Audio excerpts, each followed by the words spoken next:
വീണ്ടും ഫ്ലേമിംഗ് തിങ്സിലേക്ക് എല്ലാ കൂട്ടുകാർക്കും സ്വാഗതം. ഞാൻ മാർട്ടിൻ. അപ്പോൾ ആൻ്റണി വർഗീസ് അഥവാ പെപ്പയുടെ ദാവീദ് സിനിമ കണ്ടിട്ട് വരികയാണ്. അപ്പോൾ ആ സിനിമയെക്കുറിച്ചുള്ള എൻ്റെ വ്യക്തിപരമായ അഭിപ്രായത്തിലേക്ക് ഞാൻ കടക്കുകയാണ്. അപ്പോൾ അതിനു മുമ്പ് ഞാൻ എപ്പോഴും പറയാറുള്ള പോലെ പറയുകയാണ്, ഈ ചാനൽ സബ്സ്ക്രൈബ് ചെയ്തിട്ടില്ലാത്തവരുണ്ടെങ്കിൽ സബ്സ്ക്രൈബ് ചെയ്യുക. അപ്പോൾ ഞങ്ങളുടെ വീഡിയോകൾ യൂട്യൂബിൻ്റെ ഹോം സ്ക്രീനിൽ വളരെ പെട്ടെന്ന് നിങ്ങൾക്ക് ലഭിക്കുന്നതാണ്. അപ്പോൾ ആൻ്റണി വർഗീസിൻ്റെ സിനിമ എന്ന് പറഞ്ഞാൽ തന്നെ എന്തായാലും അതിൽ ആക്ഷൻ ഉണ്ടാകുമെന്ന് എല്ലാവർക്കും അറിയാം. അപ്പോൾ ഇതിലും മെയിൻ മാറ്റർ ആക്ഷൻ തന്നെയാണ്, ബോക്സിംഗ് ആണ് എന്നുള്ളത് എല്ലാവർക്കും അറിയാം. പക്ഷേ ഈ സിനിമ ശരിക്ക് സീരിയസ് ആയിട്ട് ആ ഒരു ആക്ഷൻ അഥവാ ബോക്സിങ്ങിലൂടെ മാത്രമല്ല മുന്നോട്ട് പോകുന്നത്. കാരണം ഈ സിനിമയിൽ ആദ്യം മുതൽ അവസാനം വരെയും സൈജു കുറുപ്പാകട്ടെ, ലിജോമോൾ ജോസ് ആകട്ടെ, വിജയരാഘവൻ സാർ ആകട്ടെ, അതേപോലെ പെപ്പെ, പിന്നെ ഇതിലൊരു കൊച്ചു കുട്ടി അഭിനയിച്ചിട്ടുണ്ട്. ഇവരൊക്കെ തന്നെ കോമഡി നന്നായിട്ട് ചെയ്തിട്ടുണ്ട്. ഈ സിനിമയിൽ കോമഡി നന്നായിട്ട് വർക്കൗട്ട് ആയിട്ടുണ്ട്. അപ്പോൾ ബോക്സിങ് മാത്രമായിട്ട് അതിൻ്റെ ഒരു സീരിയസ്നെസ്സിൽ തന്നെയാണ് ഈ സിനിമ പോവുക എന്ന് കരുതിയിട്ടാണ് ഞാൻ ആദ്യം സിനിമയ്ക്ക് പോകുന്നതിന് മുമ്പ് വിചാരിച്ചത്. അപ്പോൾ സിനിമയ്ക്ക് കയറി നോക്കുമ്പോഴാണ് മനസ്സിലാവുന്നത് ആദ്യം മുതൽ അവസാനം വരെ നല്ല കോമഡിയും ആ സീരിയസ്നെസ്സിനോടൊപ്പം തന്നെ അവർ കൊണ്ടുപോയിട്ടുണ്ട്. അത് നമുക്ക് സിനിമ ഒരു മുഷിപ്പില്ലാത്ത രീതിയിൽ കണ്ടിരിക്കാൻ അത് നന്നായിട്ട് വർക്കൗട്ട് ആയിട്ടുണ്ട്. പെപ്പയുടെ മകളായിട്ട് അഭിനയിച്ച ആ കൊച്ചുകുട്ടി, ആ കുട്ടിയുടെ പേരെനിക്കറിയില്ല, ആ ഒരു കഥാപാത്രത്തിന് ഇതിൽ കുറേ കാര്യങ്ങൾ ചെയ്യാനുണ്ട്.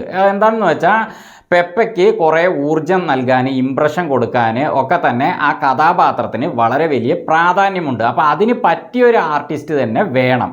അപ്പോൾ ഈ കൊച്ച് ആ ഒരു ക്യാരക്ടറിൽ പൊളിച്ചിട്ടുണ്ട് എന്ന് തന്നെ പറയണം. അപ്പോൾ അതുകൊണ്ട് തന്നെ ആ കുട്ടിക്ക് ഇനി ഇതേപോലത്തെ ഒരുപാട് അഭിനയിക്കാൻ കഴിയട്ടെ എന്ന് ആശംസിക്കുകയാണ്. എനിക്ക് സത്യം പറഞ്ഞാൽ ആ കുട്ടിയുടെ അഭിനയം നന്നായിട്ട് ഇഷ്ടപ്പെട്ടു.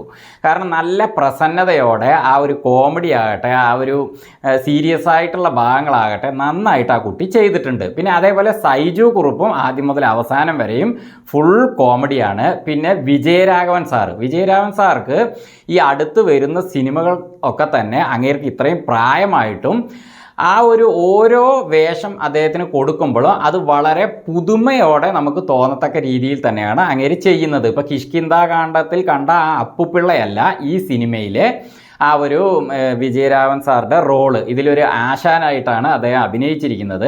ആ റോളായിട്ട് തന്നെ അങ്ങേര് മാറിയിട്ടുണ്ട്. ഈ പ്രായത്തിൽ അങ്ങേര് അത് ചെയ്യുമ്പോൾ ശരിക്കും ഒരു ആശാൻ എങ്ങനെയായിരിക്കുമോ ആ രീതിയിൽ തന്നെ അദ്ദേഹം നന്നായിട്ട് അഭിനയിച്ചിട്ടുണ്ട്. പിന്നെ പെപ്പയുടെ അഭിനയത്തെക്കുറിച്ച് പറയുകയാണെങ്കിൽ ഈ ഒരു സിനിമയിലെ ആ റോള് ചെയ്യാൻ വേണ്ടി തന്നെ അങ്ങേര് കുറേ ബോഡി വർക്ക് ചെയ്തിട്ടുണ്ട്.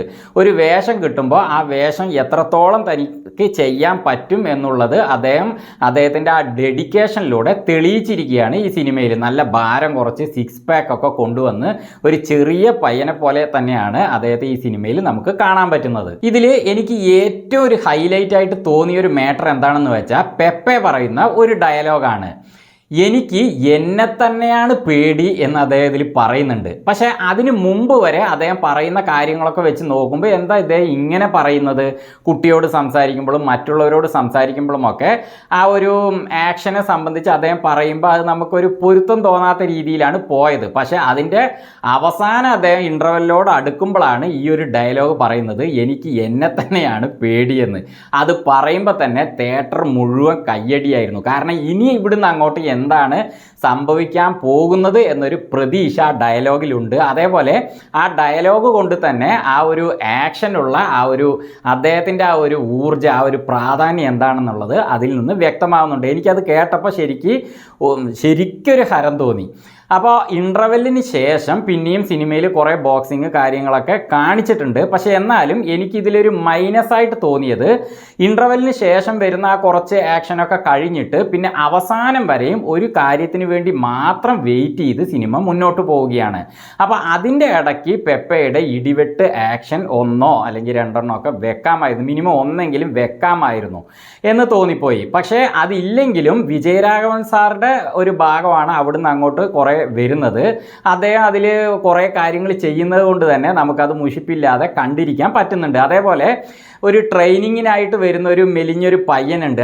ആ ഒരു പയ്യൻ ട്രെയിനിങ് കൊടുക്കുമ്പോഴൊക്കെ അങ്ങേര് എടുക്കുന്ന ഓരോ സ്റ്റെപ്പുകൾ നമുക്ക് നോക്കുമ്പോൾ ശരിക്കൊരു ട്രെയിനർ ആക്ഷൻ ട്രെയിൻ ചെയ്യുന്ന പോലെ തന്നെ നമുക്ക് ഫീൽ ചെയ്യിക്കത്തക്ക രീതിയിലാണ് ഇതിൻ്റെ സ്റ്റണ്ട് മാസ്റ്റർ ആ ഒരു കൊറിയോഗ്രാഫിയൊക്കെ ചെയ്തിരിക്കുന്നത്. അതൊക്കെ നന്നായിട്ട് വന്നിട്ടുണ്ട്. സിനിമയുടെ അവസാനമായപ്പോൾ വരുന്ന ആ ആക്ഷൻ, ആ ബോക്സിങ്ങിൽ ഓരോ പഞ്ചിലും നമ്മൾ ആ സീറ്റിൽ നിന്ന് എഴുന്നേറ്റ് ആ സ്ക്രീനിലേക്ക് നോക്കത്തക്ക രീതിയിലാണ് ആ ഒരു സ്റ്റണ്ടൊക്കെ അവർ ഒരുക്കിയിരിക്കുന്നത്. അതൊക്കെ നന്നായിട്ട് വന്നിട്ടുണ്ട്. സിനിമയുടെ കാൽ ഭാഗം കഴിഞ്ഞതിന് ശേഷം അവിടുന്ന് അങ്ങോട്ട് മുഴുവനായിട്ട് നല്ല ത്രില്ലിങ്ങോടെ തന്നെയാണ് ഈ സിനിമ മുന്നോട്ട് പോകുന്നത്.